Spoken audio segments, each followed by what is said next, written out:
అది ఐదర్ అంటే అందరూ నాకు మిత్రులే. ఎవరిని నేను చిన్నబుచ్చట్లేదు. బట్ అనాలిసిస్ చేస్తున్నప్పుడు వాళ్ళకు ప్లస్ అయ్యేది ఏంటి అంటే బీసీని అధ్యక్షుని చేయడం వల్ల ప్లస్ అవుతుంది.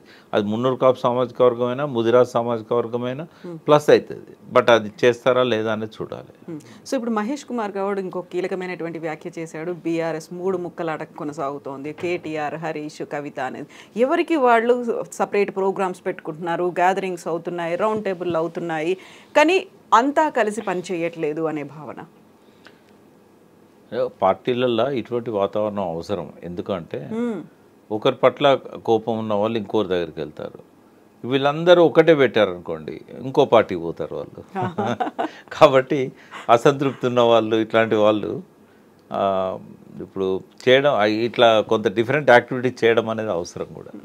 ఇండిపెండెంట్గా కవిత గారు ఇండిపెండెంట్గా పోతున్నారు. హరీష్ను కేటీఆర్ కలిసే పోతున్నారు. అంటే పార్టీ వేదికల మీద కానీ ఎక్కడ కానీ అది కొన్ని ఇప్పుడు స్పెక్యులేషన్స్ వస్తాయి. మొన్న వాకౌట్ చేసినప్పుడు కవిత గారు చేయలేదు. ఆమె ఉండి మాట్లాడి వచ్చింది ఆమె. అంటే ఆమె ఏమనుకున్నదంటే వాయిస్ పోవాల్సిన అవసరం ఉంది అనేది.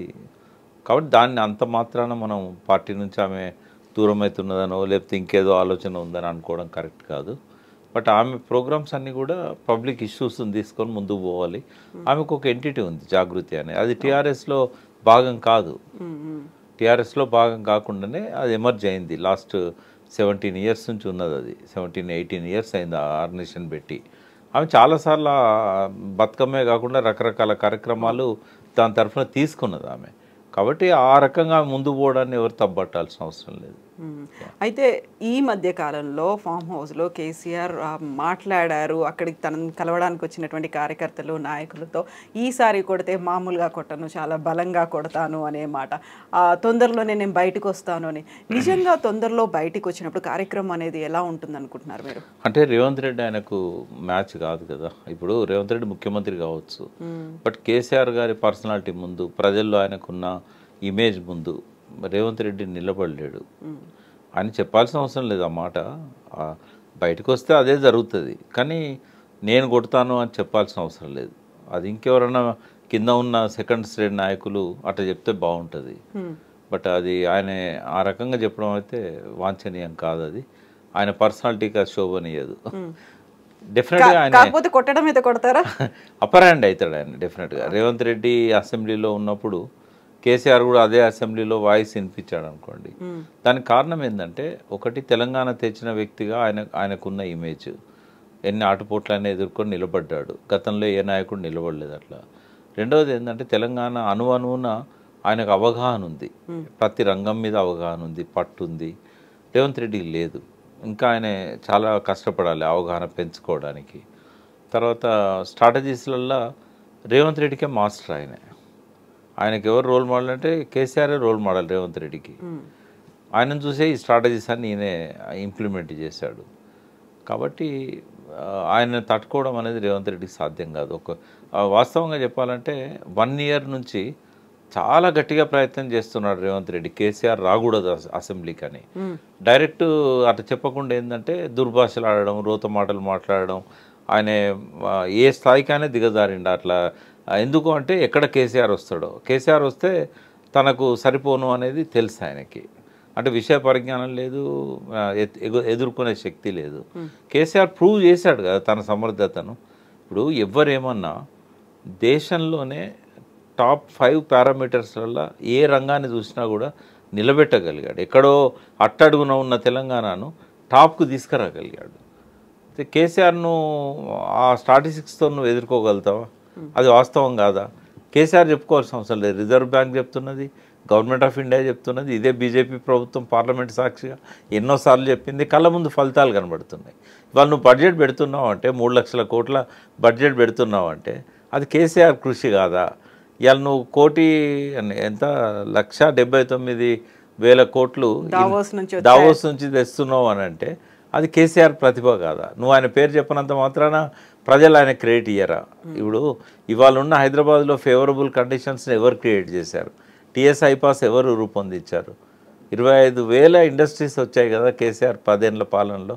అంటే నువ్వు ఏదో చెప్పినంత మాత్రాన ప్రజలు ఎడ్డిగుడ్డి కాదు కదా, వాళ్ళకు ఇవాళ సోషల్ మీడియా ఉంది, నువ్వు నెగిటివ్ చెప్తే పాజిటివ్ చెప్పే వాళ్ళు ఉన్నారు, అనలైజ్ చేసి ఏది మంచో ఏది చెడో చెప్పగలిగే మాలాంటి వాళ్ళం ఉన్నాం. రేవంత్ రెడ్డి అంటాం కదా, పిల్లి కళ్ళు మూసుకొని పాలు తాగుతూ ఎవరు చూడట్లేదు అనుకుంటుంది. సో ఆ అపరిపక్వత ఇంకా కొనసాగుతూ ఉంది ఆయన లోపల. సరే వస్తే ఎదుర్కొనే సత్తా నీకు ఉండాలి. నువ్వు ఒకవేళ తప్పు చేస్తే నాకు స్టాటిస్టిక్స్ మీద అవగాహన లేక మాట్లాడినాను ఒప్పుకునే పరిస్థితి ఉండాలి. కానీ ఆయన రావద్దు అనేది ఎక్కడిది? ఆయన రావద్దని కోరుకుంటున్నాడు. అందుకే ఇంతకాలం ఆయన ఇష్టం వచ్చిన దుర్భాషలు ఆడాడు. కేసీఆర్ ఇప్పుడు రాజకీయ నాయకులు ఎట్లుంటారంటే మన బలంతో గెలవాలనుకోరు, అవతల వాని బలహీనత మీద దెబ్బకొట్టి గెలవాలని. కేసీఆర్ బలహీనత ఏంటంటే ఇటువంటి వాళ్ళ ముందు ఆయన కూర్చోలేడు. ఆయన లెటర్ రాస్తేనే సుజన విధేయుడు అని రాస్తాడు. సుజన విధేయుడు అంటే మంచి వాళ్ళతోని ఉన్న, ఈయన ఇట్లాంటి వాళ్ళతో నేనేం కూర్చోవాలని చెప్పి ఆయన రాడు. అది ఆయనకు కావాలి. ఆయన వీక్నెస్ అది కేసీఆర్ది. ఆయన వీక్నెస్ని నేను క్యాచ్ చేసుకోవాలనుకుంటాను. బట్ ఆయన చంద్రబాబు నాయుడును ఒక్కటి చెప్పొచ్చమ్మా, అసలు రాష్ట్ర రాజకీయాలలో సమైక్య రాష్ట్రం ఉన్నప్పుడు చంద్రబాబు నాయుడును రాజశేఖర రెడ్డిని ఢీకొని తెలంగాణ వాదాన్ని నిలబెట్టాడు కదా. మరి ఈయన గురువు కదా ఆయనే చంద్రబాబు నాయుడు. ఒకసారి ఆ గురువు దగ్గర పోయి కూర్చుంటే ఈయనకు అర్థమవుతుంది. ఆయన చెప్తాడు పెట్టుకోకరా బాబు వాడితోనే అని చెప్తాడు.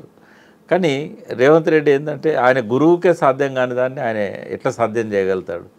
కేసీఆర్కు రాజశేఖర రెడ్డిని చంద్రబాబు నాయుడుని ఢీకొన్న వ్యక్తి రేవంత్ రెడ్డి ఒక లెక్కన ఆయనకి. కాబట్టి ఆ మాటలు ఆయన చెప్పకుండా ఉండాలి. రెండవది ఏంటంటే ఆయన వ్యవహార శైలిలో కూడా మార్పు రావాలి. మనం కూడా ఇంతకుముందు చాలాసార్లు అనుకున్నాం. బట్ ఇప్పటిదాకా ఏ ఎఫర్టు ఫామ్ హౌస్లో జరుగుతున్నట్టు నాకు కనబడట్లేదు. ఉద్యమకారులను పిలవలేదు, మాలాంటి వాళ్ళని పిలవలేదు, ఎవరితో అంటి కాకుండా ఎట్లాగో ప్రజలు మమ్మల్ని ఎన్నుకుంటారు, కాంగ్రెస్ మీద వచ్చిన వ్యతిరేకత అంతా మాకే అనుకూలంగా అవుతుంది అనే భ్రమల్లో కేసీఆర్ ఉంటే మాత్రం మళ్ళీ ముఖ్యమంత్రి కాలేడు ఆయన. ఎందుకంటే కొత్త శక్తులు వస్తున్నాయి. ఆ కొత్త శక్తులతో సమన్వయం చేసుకునే విధంగా పార్టీని బలోపేతం చేయాలి.